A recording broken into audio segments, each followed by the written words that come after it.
When you hear the name Bentley, what comes to mind? Probably handcrafted luxury, right? Roaring performance, ultimate success. But what if I told you that behind that shiny winged bee logo, there's a history that's, well, it's just shockingly tragic.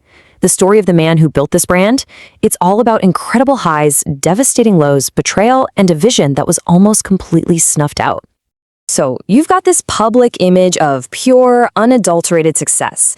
But the reality is a story of repeated failure, of a founder who was literally cast aside, and the ultimate humiliation of being secretly bought out by your biggest rival. So how on earth did a brand built on winning end up losing so badly? Well, it all starts with one man. And that man was Walter Owen Bentley, or W.O. as pretty much everyone called him. He was born back in 1888. And, he wasn't really interested in his family's successful business. Nope. From a super young age, he was just fascinated by anything mechanical, especially things that moved fast. His first real love was actually trains. Can you believe it? At just 16 years old, he dropped out of school to get his hands dirty as a railway apprentice. But the world was changing fast. The roar of motorcycles and the dawn of motor racing were calling to him. And pretty soon he found himself completely obsessed with a new challenge: how to make these new machines go faster. Now, the key to his entire future came from a really surprising place: a simple office object.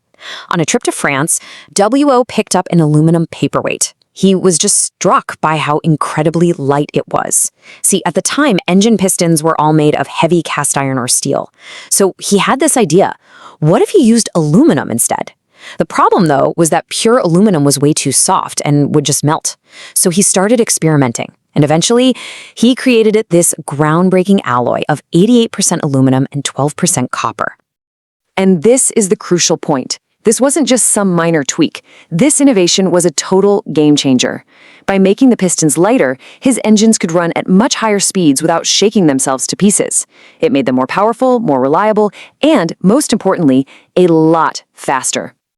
And the results? They were immediate, and you just couldn't argue with them. In 1914, a car fitted with his new pistons absolutely shattered the half-mile speed record at the famous Brooklands track. W.O. was right on the verge of starting his own car company. But then World War I put everything on hold. During the war, his aluminum piston tech was used to create these incredibly powerful and reliable British fighter plane engines. And for his contribution, he got a pretty handsome sum from the government, £8,000, which was the exact capital he needed. So in 1919, Bentley Motors was finally born with this simple, powerful mission. All right, so with the company up and running, Y.O. knew exactly where he needed to prove his cars were the best: on the racetrack. And this is where the Bentley legend was truly forged.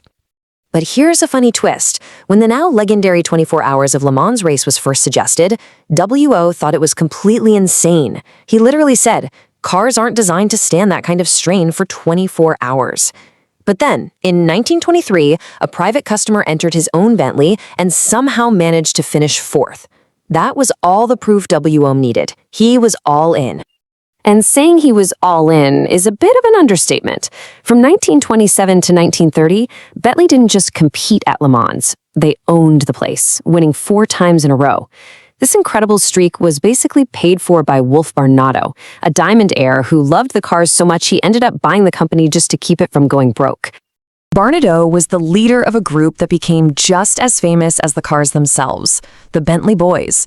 I mean, these guys were wealthy, daredevil World War I veterans who just lived life to the absolute fullest. They partied hard, they raced harder, and their whole glamorous, adventurous lifestyle got completely tangled up with the Bentley brand itself. And this story just perfectly captures their spirit. Wolf Barnato made a £100 bet that he could drive his Bentley Speed 6 from a party in Cannes and get to his club in London before the famous Blue Train even made it to its last stop in Calais, France. So despite terrible roads, a burst tire, and even running out of fuel, he walked into his London club and ordered a drink a full 4 minutes before the train even reached the English Channel. Just incredible. So at the absolute height of their fame, it seems like nothing could stop Bentley. W.O. decided to create his ultimate masterpiece, a car that would define luxury and performance. But in a tragic twist, this very car would be the one that brought the whole thing crashing down. The Bentley 8-liter was a true marvel of engineering. It was this massive, luxurious touring car that, despite its size, could quietly go over 100 miles per hour, which was a phenomenal speed for a production car back then. It was exactly what WO envisioned, a true racing car, just with touring accessories. It was perfect. But its timing was a complete catastrophe. The 8-liter was launched in 1930, right as the world was plunging into the Great Depression after the Wall Street crash. Suddenly, nobody could afford such an expensive car. With crushing production costs and zero sales, Bentley Motors was forced into bankruptcy just a year later. The company that WO had poured his heart and soul into was put up for sale to the highest bidder. An anonymous company placed the winning bid, and for a little while, nobody knew who was behind it. The mystery was about to turn into a total nightmare. So who was it? Get this, the secret buyer was none other than their greatest rival, Rolls-Royce. And you gotta understand, they didn't buy Bentley to save it. Oh no, they bought it to eliminate their competition. For WO Bentley, can you even imagine? This was the ultimate betrayal. He was just absolutely devastated. And what came next was just a series of crushing blows. A court ordered him to work for the new company, but they gave him no real power. He was basically a glorified test driver. In that same horrible year, he went through a divorce. And to add insult to injury, Rolls-Royce even made him return his own personal 8-liter. Finally, in 1935, his contract ended, and he just walked away from the company that still had his name on it. W.O. Bentley would never again be involved with the company, and he passed away in 1971. But while his personal story ended there, the story of the brand itself was about to enter a whole new chapter, its rebirth. For decades under Rolls-Royce ownership, Bentleys became little more than rebadged versions of their Rolls counterparts. I mean, the racing spirit was just gone. They were marketed as silent sports cars, and their identity faded so much that sales dwindled to a mere 5% of the company's total output. The brand was just withering away. The long road back really started in the 1980s, when the company was sold to Vickers, which began to reintroduce some sportier models. But the real turning point came in 1998 when Volkswagen Group bought the brand. They invested billions, and their strategy was clear. They went back to the beginning. They returned to Le Mans, and in 2003, 73 years after their last win, Bentley once again took first and second place. Riding high on that epic victory, Bentley launched the Continental GT. And the success? It was just staggering. I mean, listen to these numbers. Before the takeover, they were selling maybe 800 cars a year, total. After the launch, they were selling over 7,000 Continental GTs alone every single year. The brand wasn't just back from the dead, it was bigger and more successful than it had ever been. By embracing its racing heritage and really focusing on WO's founding principles, the company had finally come full circle.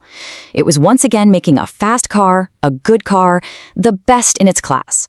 It was a vision that had been betrayed and buried for decades, and now it was finally realized. Which leaves you with a really fascinating question to think about.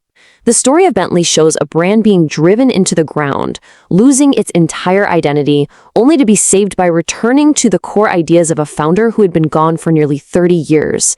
It really makes you wonder how much of a brand's soul is truly tied to that original vision.